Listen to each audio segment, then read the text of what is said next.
Bonjour à tous, ici Monsieur Zoom et bienvenue pour un nouveau X minutes chrono. Ça fait un petit moment que j'en ai pas fait et certains le réclamaient, donc c'est parti.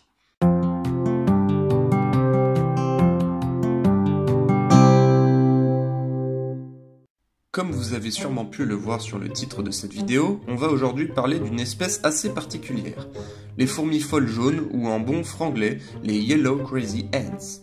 Vous avez sûrement dû en entendre parler au moins une fois, notamment sur la chaîne de Ants Canada qui possède une énorme colonie. Mais vous avez peut-être vu passer dans un documentaire ou sur internet des infos sur cette espèce. Bon, alors, pourquoi j'en parle ? C'est vrai ça, j'aurais pu faire un X minutes chrono sur les Lasius niger, mais vous auriez pas appris grand chose d'intéressant. Qu'est-ce qu'elle a cette fourmi alors ? Eh bien déjà on appelle fourmi folle jaune plusieurs espèces différentes que voici. Cette fourmi est une des espèces les plus envahissantes de la planète. On ne connaît pas trop son origine, mais d'après cette carte du monde qui date d'une dizaine d'années, on sait aujourd'hui qu'elle est présente sur le continent africain, asiatique, australien, ainsi que sur l'île Christmas au sud de la Malaisie et à Tahiti, et un peu partout sur les régions tropicales en fait. J'ai lu que récemment on avait recensé au Portugal une de ces espèces, ce qui entre nous n'est pas du tout une bonne nouvelle. J'ai aussi appris que certains sites de fourmis proposaient à la vente ces Yellow Crazy Ants, et en plus de ça à des prix très bas. Certes, elles forment des colonies polygynes avec parfois plus d'une dizaine de gynes, et vous pouvez obtenir très rapidement une supracolonie composée de millions d'individus, mais cette espèce s'adapte à tous les milieux. Il suffit d'une évasion chez un éleveur pour que ce soit potentiellement catastrophique pour notre environnement. C'est hélas déjà le cas dans beaucoup d'îles tropicales de notre planète.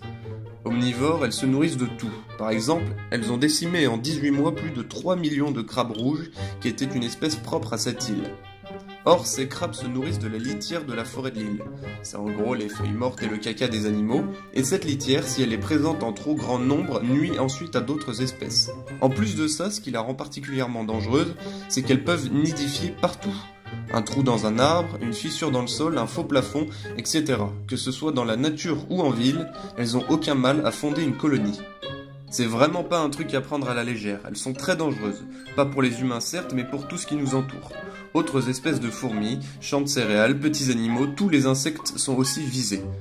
C'est une espèce exotique, tout comme mes Camponotus dolendus par exemple, mais elle demande des conditions de maintien qu'en Europe nous n'avons pas. Du coup, mes Camponotus ne présentent aucun risque d'invasion, contrairement aux fourmis folles jaunes. Je vous invite à toujours vous renseigner un maximum lorsque vous voulez acheter une nouvelle espèce exotique. Hélas, il n'y a pas de règles ou de lois qui existent encore au niveau de la myrmécologie amateur, à part peut-être avoir un certificat de capacité pour vendre des fourmis à échelle professionnelle, mais encore une fois, cette règle est peu respectée. Du coup, des gens mal intentionnés en profitent pour vendre à bas prix des espèces invasives qui peuvent être très néfastes. Donc encore une fois, si vous visualisez cette vidéo, s'il vous plaît, n'en achetez pas. Bien, je ne pense pas que cette vidéo aura beaucoup d'impact, mais j'espère au fond de moi avoir pu vous sensibiliser un petit peu face à cette menace. Je tiens à remercier Non Merci, un gentil monsieur qui fait des vidéos sur YouTube et qui m'a bien aidé dans la recherche d'infos sur ces fourmis.